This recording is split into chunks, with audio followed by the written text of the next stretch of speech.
magnetic materials. So magnetic materials are the materials which can be made to behave as a magnet when they are kept in an external magnetic field. There are almost 11 different types of magnetic materials. Some of them are diamagnetic materials, para, ferro, ferri, or some of the different types of magnetic materials. So this magnetization originates from the magnetic movement of the charged particles. And if an electron is revolving, if the electron is revolving around the nucleus, we get a spin magnetic movement. So before going to the magnetic materials, we should know some basic definitions about magnetism. First is magnetic dipole moment. So magnetic dipole moment is defined as when two dipole moments of opposite poles are placed at a distance d. This is what is called magnetic dipole moment. So the magnetic dipole moment M is equal to M into L, where M is the magnetic pole strength and L is the distance between them. This is what is called magnetic dipole moment. Next is Bohr magnetron. Bohr magnetron. Bohr magnetron is the fundamental unit of magnetism. So we know there are different types of units by which magnetic materials can be expressed. One is Tesla, Weber. These are all the basic units which everyone can know. So this is the fundamental unit. Bohr magnetron is the fundamental unit of magnetism by which it is expressed. So one Bohr magnetron is defined as the magnetic moment or the electronic spin movement of an atom, which is expressed in atomic units of magnetic moment. One Bohr magnetron is equal to EH by 2m, that is equal to 9.97 into 10 to the power of minus 24 atomic mass unit. So this is one Bohr magnetron. Next is magnetic lines of forces. Magnetic lines of forces. So we know, suppose let us consider a bar magnet. So in a bar magnet there are two poles, north pole and south pole. So we all know that the north pole and north pole, like poles will repel and opposite poles will attract. So these magnetic lines of forces are the imaginary lines which starts from the north pole to south pole.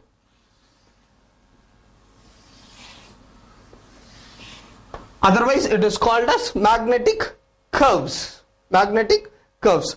So these are called as magnetic lines of forces.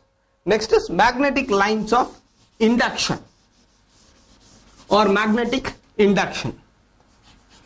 Magnetic induction. So we know that there are some imaginary lines of forces which starts from the north pole and goes to the south pole. So these magnetic lines of forces does not stop at the south pole. So what happens here, it again passes through the magnetic bar and it goes to the north pole. So this is what is called magnetic induction, and it is represented by the letter capital B. By the letter capital B. This is magnetic induction. Next is magnetic field intensity H. So magnetic field intensity H is defined as the unit, the force experienced by an unit north pole when placed at any point of the magnet. So magnetic field intensity is given by the alphabet H, and it is defined as a force experienced by a unit north pole when it is placed at any point of the magnet. So H is equal to F by M. H is equal to F by M. This is magnetic field intensity H. Magnetic susceptibility, it is represented by the letter chi. So magnetic susceptibility is defined as the ratio between the intensity of magnetization I and the magnetic field intensity H. So chi is I by H. Intensity of magnetization by magnetic field intensity. Next is magnetic retentivity. magnetic retentivity. So for example, let us consider a magnetic material. When a magnetic material is placed in a non-magnetic material to undergo a magnetization, and after the magnetization, when the magnetic material is removed, there occurs some residual magnetic movement. So even if the magnetic material is taken out, there exists some residual magnetism which is present in the non-magnetic material. This is what is called retentivity. So for example, let us consider a magnetic material. So a small safety pin. When a small safety pin is kept inside the magnet, what happens? The safety pin gets magnetized. So after the bar magnet is removed, even after removing the bar magnet, when the safety pin is placed near another pin, what happens? It attracts. So after the removal of the magnetic material also, there exists some residual magnetization which is present in the safety pin. That is what is called retentivity. Next is corrotivity. So retentivity is the residual magnetism which is present even after the magnetic material is removed from the magnetic material is removed. So corrotivity is, so already there exists some magnetic material. So to remove or to demagnetize the material, we should apply some reverse magnetic field to completely remove or demagnetize the material completely. This is what is called corrotivity.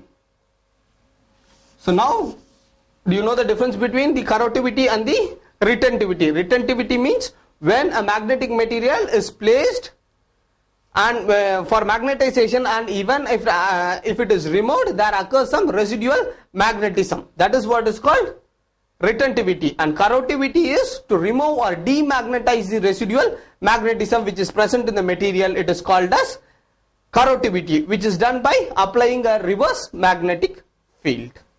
So these are some of the basic definitions in magnetism. So now, classification of magnetic materials.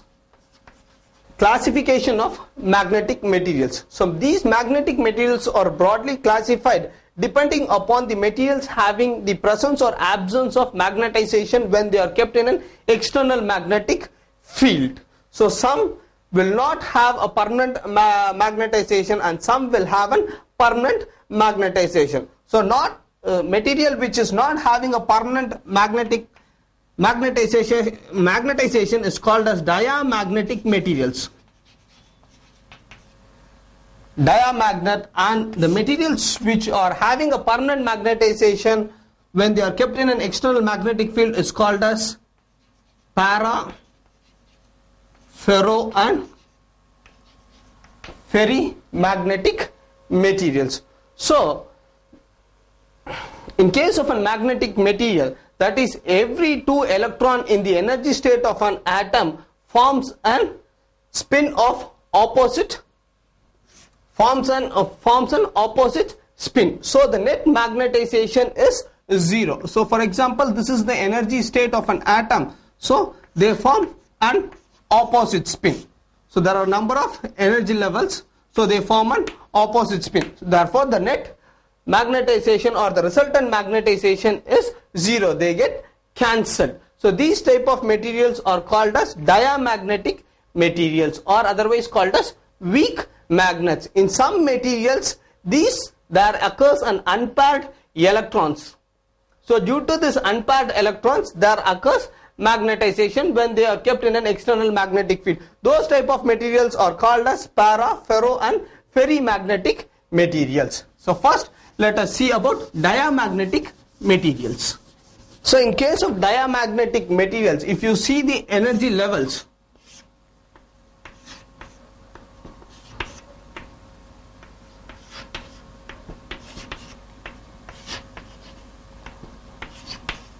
so all the electrons are paired in opposite directions. So therefore there occurs no dipole moment. So when these type of materials, that is when they are not kept under an external magnetic field, all these dipole moments are randomly oriented. So when a diamagnetic material is kept in a magnetic field, all these dipole moments will be aligned or oriented perpendicular to the direction of the field.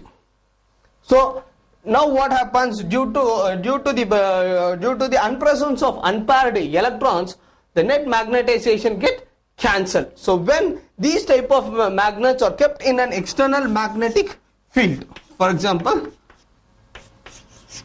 the magnetic lines of forces are repelled.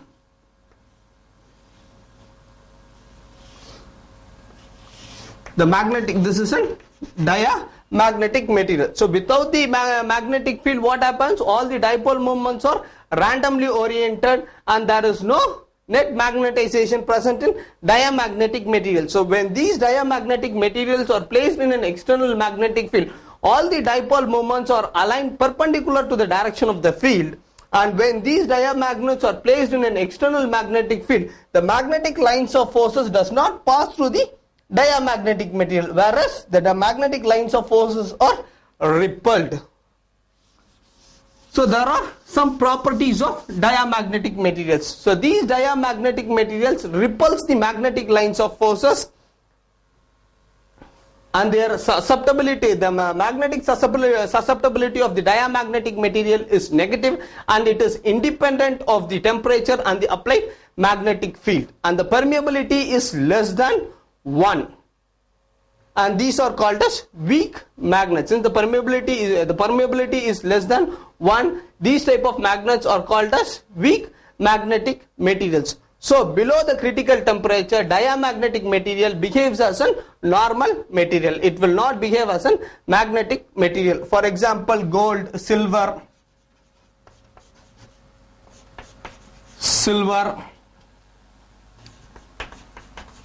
silicon, etc. These are all some of very good examples of diamagnetic materials.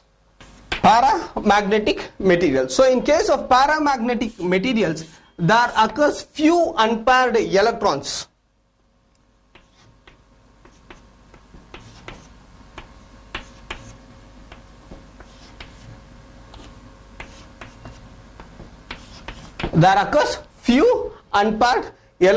So before keeping the paramagnetic material in an external magnetic field, all the magnetic moments or the dipole moment will be randomly oriented. So now when the paramagnetic material is placed in an external magnetic field, all the dipole moments are oriented in one particular direction, that is along the direction of the applied magnetic field. So before the application of the external magnetic field, there occurs few dipole moments. So these there exists a weak magnetization even when they are not placed in an external magnetic field.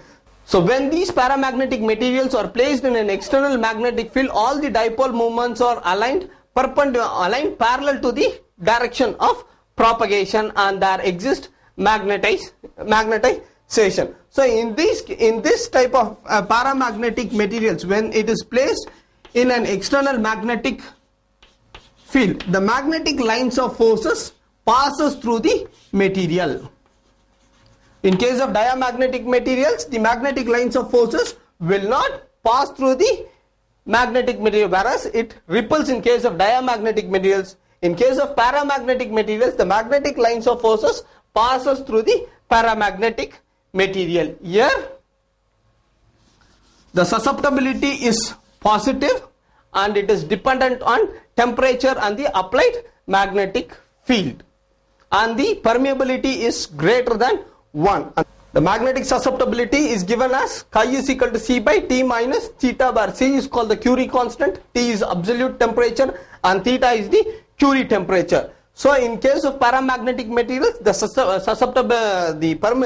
permittivity is greater than 1, and they possess weak magnetization. So below the critical temperature or the Curie temperature, these paramagnetic materials will behave as a diamagnetic material. Above the Curie temperature, it acts as a paramagnetic material. For example, CuSO4, MnSO4, platinum.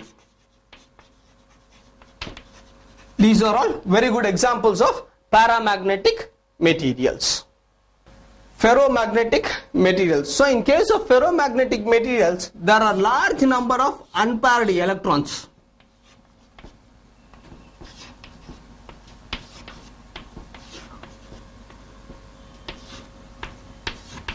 there occurs large number of unpaired electrons. So even in the absence of the external magnetic field, all the dipole moments are aligned or oriented in one particular direction. So therefore, even in the absence of the magnetic field, there occurs permanent magnetization. These type of materials are called as ferromagnetic materials. When these type of materials are placed in an external magnetic field, all the magnetic dipole moments are aligned along the direction of the applied field. So there occurs a strong magnetization. These type of materials are called as ferromagnetic materials. So in the if you see the properties of ferromagnetic materials, the susceptibility chi is equal to C by T minus theta, where C is called the Curie constant, T is absolute temperature, and theta is the Curie temperature. So these ferromagnetic materials have permanent magnetization, and the permittivity of ferromagnetic materials is greater than 1. So in this case, what happens in case of ferromagnetic materials above the Curie temperature, it behaves as a paramagnetic material. Below the Curie temperature, it behaves as a ferromagnetic material. Above the Curie temperature, it behaves as a paramagnetic material. These type of materials are called as ferromagnetic materials. For example, cobalt, iron, nickel are very good examples of ferromagnetic materials. These type of materials which have a permanent magnetization even when they are not placed in an external magnetic field.